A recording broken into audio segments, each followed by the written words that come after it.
Welcome into EndZone game week 10. Happy Halloween and happy week 10. For starters, we're going to start with Hamilton and Hatley for our game of the week. Then we'll go to Starkville and Madison Central. And we'll also head up north to Tupelo and Lewisburg, all coming up on EndZone for this spooky Halloween night.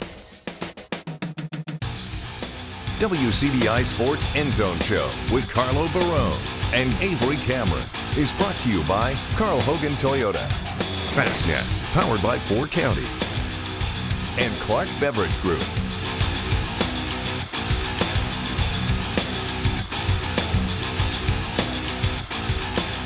Like I said, welcome into EndZone. Happy Halloween.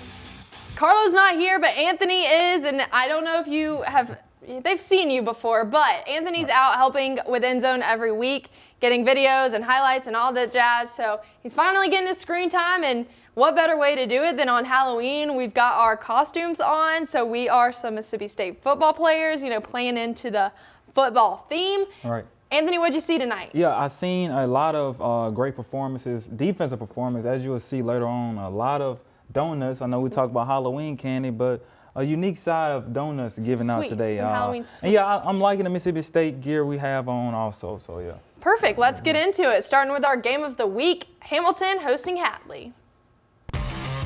The WCBI EndZone Game of the Week, presented by Carl Hogan Toyota. All right, first of all, we got to talk about the whip of the week, this 2025 Toyota Tundra. This thing was super, super smooth. The interior was a beautiful chocolate brown. It's like a 1794 edition. I don't know what that means, but it was super awesome. All right, heading over to the Lions Den, where the Lions are hosting the Tigers. The winner of this game earned themselves the 2nd seed in the district in a home field playoff game. Starting things off, they think they'll be out on downs, but it's a muffed punt and is picked up by Paxton Dobbs. Huge momentum boost for the Lions early on, and they get the ball back. And then Justin Verner does what Justin Verner does here, takes the snap, calls his own number, and he's in the end zone for the first touchdown of the night. Less than 7 minutes into the game, and Verner already has the Lions on the board. Seth Lee looking to get that home field advantage. Can they do it? Not yet, for sure. Verner steps back, finds Tez Danner a ways away down the field, and it's another Lions touchdown. And of course, that one deserves some celebration. That was a beautiful pass there from Verner. Now the Tigers with the ball. Before they do anything with it, Cooper Crenshaw sacked into the fumble, and the Lions scoop and score for another 6 points. They take the lead 21-0 with 2 minutes left in the first quarter, and Hatley responds early on. In just 3 minutes, they put themselves on the board.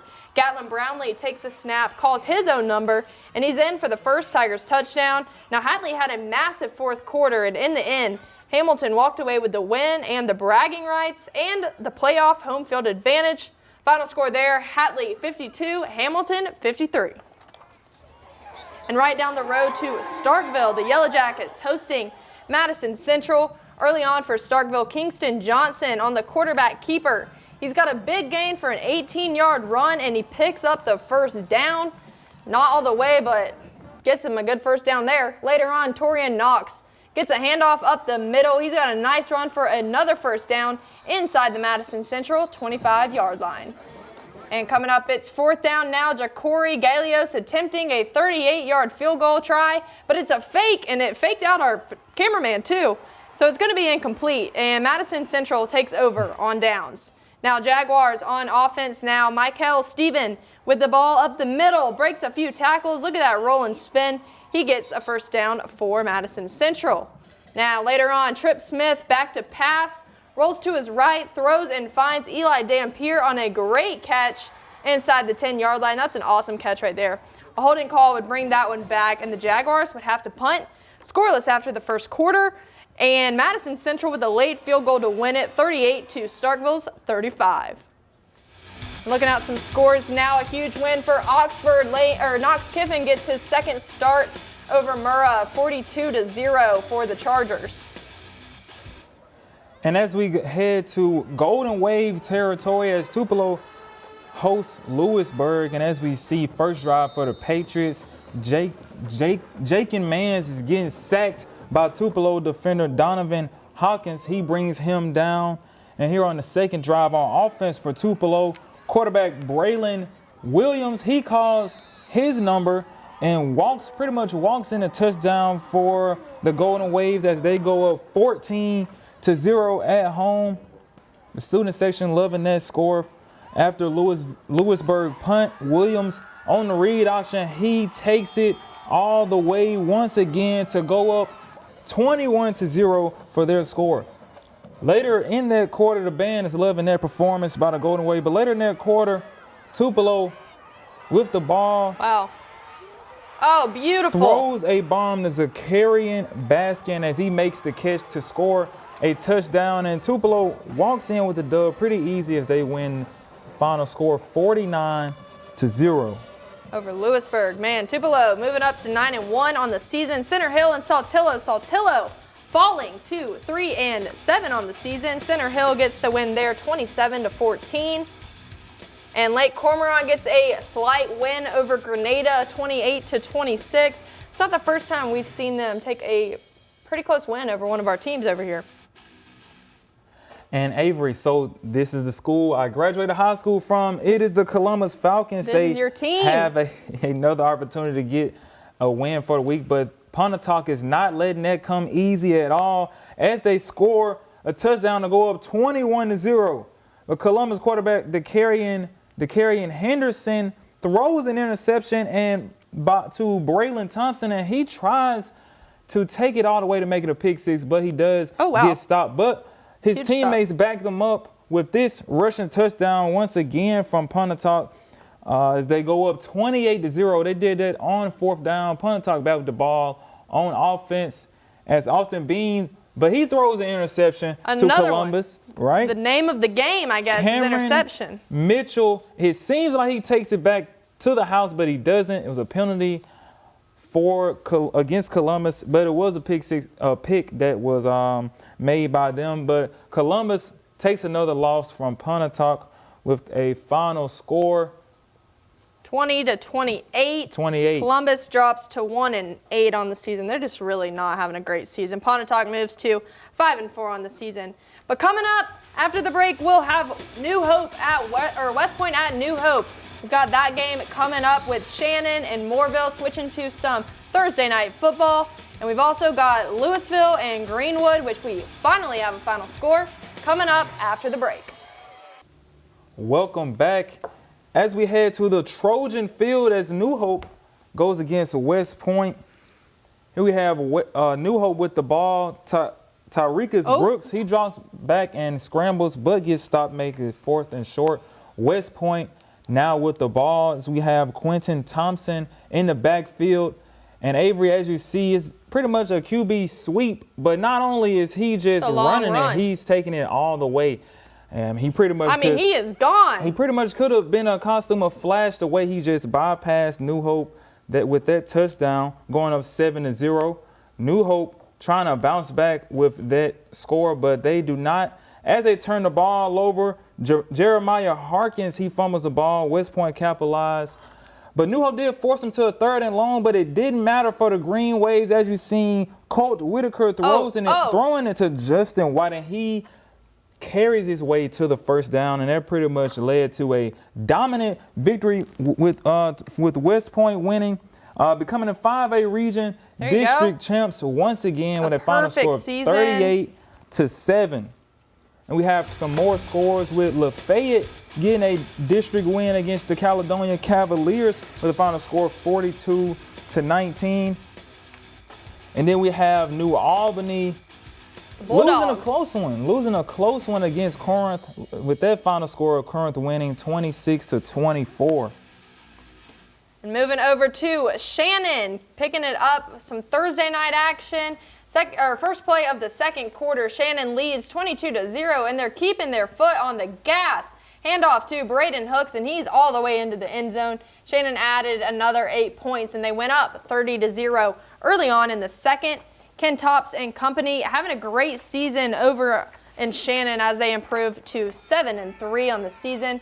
Moorville's looking to respond on the next drive, get a massive 1st down on a 4th and 10, and then Cameron Katie's pass is intercepted by Chase Richardson, and the Red Raiders have the ball yet again. Doesn't last long, though, as a turnover of their own, the Troopers claw back. Katie finds Zan Rogers down the field to put them on the board, finally, for the Troopers' first touchdown of the night. And coming up, I say this every time, it's a little pause for this new Shannon mascot. Okay. Dog on the field. Showing love to the She fans. was just roaming around. Had to get her off because the Red Raiders score again. Another handoff to Hooks, and the Red Raiders go up by 8. Final from Shannon was 52 to Moorville's 6 points. And looking at some scores, a huge win for North Pontotoc as they move to 8-1 on the season. 55 to Tishomingo's 34. They're going to drop to 2-7. Moving on, the Blue Devils get a huge win over South Pontotoc, the other Pontotoc, 50-16. Pontotoc split down the middle tonight, but the Blue Devils, massive win there. On to Wildcat Stadium as Louisville goes against Greenwood in some 4A action. As you see, Greenwood is down 23-0, but Greenwood tries to bounce back and climb back to win the game. As you see, Greenwood does score a touchdown, but Meeks finds Javon Gideon, and he will walk into the end zone. Louisville turn now as Zayden Jarnigan got the ball and picked up a couple yards. Real slow start there, but here we go. Picking it up there. Greenwood is going to finally get that final score, 6 to Louisville's 37. Moving on, Winona and Nettleton. Nettleton only 2 touchdowns on the night. Winona's 42 to Nettleton's 14 there. Larry Gann gets that win. And Mantachi, Bad Boy Booth's defense can't pull it together apparently. Mantachi 13, Belmont 36, both 0-3 in the district. Well, not anymore. Water Valley 32, East Union 22. Shout out to the Water Valley man. He called me on Thursday night after that game to let me know, and we appreciate you, sir. Shout out to you, man. And moving on to Aberdeen, ending just 35 minutes south as Aberdeen is hosting Noxubee County. Noxubee up 27-6 at the half. They add to it here as Jakeem Goodwin finds Christian Glenn for the touchdown. What a throw. The Tigers are rolling, both on the scoreboard and with these multiple celebrations. Head coach Teddy Young's pretty happy with this team and this start so far for Noxubee. Moving on, Aberdeen's looking to respond here. Kobe Payne finds Gavin Pargo on the screen, breaks the tackle, and he will just go all the way. The Bulldogs still fighting down a few scores, and that's just what they needed to get that started. The blue lights are flashing in Aberdeen. And after a Tigers punt, the Bulldogs back on offense here and back into the end zone after that crazy carry by Xavier Fort. What a second effort by Fort, but the Bulldogs would fall in this one as Noxubee County grabs their 7th win of the season. The final, Noxubee County 48 to Aberdeen 26. And coming up on End Zone after the break, we've got Amory versus Itawamba looking to get another win there. Itawamba under their belt. Then we've got Leake County and Noxapater. And eventually we've got Hartfield Academy and Starkville Academy all coming up after the break. Welcome back to End Zone, picking things up with Amory versus Itawamba. Amory's 3-6 overall, 1-2 in division play. Itawamba 6-2 overall, 3-0 in division play. So a big game tonight. First drive of the game. Third down for Amory with the ball handoff to Trayston Crump for a 15-yard touchdown. And I mean, we're fired up about that. Next series, Amory again on offense with a screen pass for a 10-yard touchdown. Amory is going to go up 14-0. Look at those Halloween costumes on this spooky evening.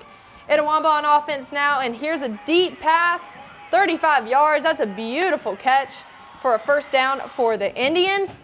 Now Amory's looking to make a stop on this next drive, but a few plays later, the Indians' Ashton Hoots hands off to Xavier Waters, and he rushes for a 10-yard touchdown. Final score at Amory tonight, Itawamba 48, Amory 27. Looking at East Webster and Eupora. East Webster now the Division IV 2A champs for their 26-0 win over Eupora, who fell to 6-4 on the season. And the Warriors getting a massive win over McAdams tonight, a 30-point difference, 42 to McAdams 12.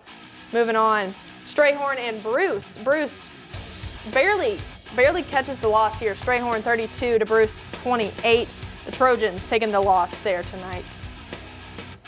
And Calhoun City improves to 8-1 on the season as they shut out West Lowndes 0-40. And looking at some Baldwin and Walnut scores here, the Wildcats and the Bearcats. Sounds like a Halloween score to me. 38-12, Baldwin gets the win there. And we have French Camp trying to get their first win of the season, but they came up short this week once again, Avery, as they lose against Coffeyville. Again. Coffeyville winning 20. Hey, that means 7. Coffeyville gets their first win in district play, though, so shout out to them. Yeah, some had to give, and that's what happened. Then we have Okolona versus Vardaman. Okolona getting the win over Vardaman. Final score 34-26. And then we have TCPS holding Smithville to a donut. Another donut. Smithville having 0 points and TCPS having 41. The Eagles with a dominant performance. And let's get, I know it's senior night for a lot of high schools here tonight, but let's get to Lee County. The Gators hosting Noxapater, and the Gators quarterback Logan Sandbarn with Noxapater. But as you see, Noxapater running back Cameron Pankey gets the ball and gets a big first down. Later on, Jaquavius Riddle gets the ball up the middle and picks up a few yards. Lee County now on offense showing what they are made of with this pass from Davion Townsend finding Kadarius Whitham for a big first down going into Tiger territory. And later on, the Gators, Zakaria Washington gets the handoff and scores a touchdown, walking in the end zone with a 7-yard score. The 2-point conversion was also good, making it 8-0. And Lee County will win this one in a dominant fashion, 30-8. Yeah, and coming up, we're about to go to break, but coming up, we've got plenty of more scores. We've got lots more video coming up of different teams and different highlights. You know, some people getting their first district win, some people in their first district loss. We've got a lot coming up. Stick with us. We'll be right back. And welcome back. We have some scores. We're going to start here. with Lamar County right here. That's where we're going to go. Lamar and Heritage, the Raiders show up to host the Patriots. Senior night there, like Anthony was saying. First drive, quarterback Sullivan Reed checks his reads, finds his guy, Jalen Trotter, which is always a scary combination. Right. Nobody to stop him, and the Raiders lead 6-0. Patriots don't even need their offense, though, to answer back. Check out this punt return from Chris Willis. He's bobbing and weaving in the defense. Willis rattles the Raiders as he runs over 90 yards to the end zone. Heritage Academy leads 7-6 off of that incredible house call. Raiders answer back, though, as Reeds fights to stay alive, rolls out, sees Trotter again in the corner, and it's deja vu. They take back the lead 13-7. The Patriots, though, answer back in a big way of their own. This incredible snag from Xavier Weber, and the Patriots are back on top, 14-13, and that doesn't last long, though, as this field goal extends just as the half expires. And in the end, it was a trick for Lamar and a treat for Heritage Academy. Final score was 38-22, Heritage Academy. And we have some scores. You see Hartfield Academy getting a win over the Vols, as the Vols now fall short with a 6-4 record, losing against Hartfield Academy with a final score of 42-20. And off to another, Calhoun Academy, they pretty much showed a dominant performance against Marville, picking up their 6th win, going above 500 now, Avery. They played earlier this season, and Calhoun Academy won 32-8. So Marville got some more points on them, but I guess Calhoun Academy kind of responded in the same way and put some more points on their side as well. Marville falls to 4-6 on the season, like you said, above 500. Another donut here. We have Winston Academy getting shut out pretty much against the Winona Christian. There's the Stars. I like them every week. I shout out the Stars because I think that's an awesome mascot. So shout out to Ashley Kuhn and the Winona Christian Stars. And they're pretty much having a dominant season, going 8-2 now with this victory tonight against Winston Academy. Falls to 2-8. So, you know, their records kind of switch. Looking at that one. Celigent 42 to South Lamar's 20. Celigent's going to pick up that win, and they'll move to 6-4, and South Lamar will fall to 4-6. Again, flipping the records. But yeah, big win there for Sulligent as they move on into the district or playoffs. And Aliceville, a huge win over Greensboro. Aliceville finally turning it around. It looks like too little, too late though. 2-8 on the season as Greensboro, falls to 4-6 on the season. Just like that 6 on your screen right there. And lastly, I think we have Marion County and Lamar County. Marion County gets just a 4-point win over Lamar County. Looking at these Alabama schools, big score there. Lamar County at 36, and they are going to fall to 6-4. And Marion County picks up the win and moves to 4-6. And that's all we've got for our scores, for our highlights. But, I mean, I feel like we covered a lot of ground.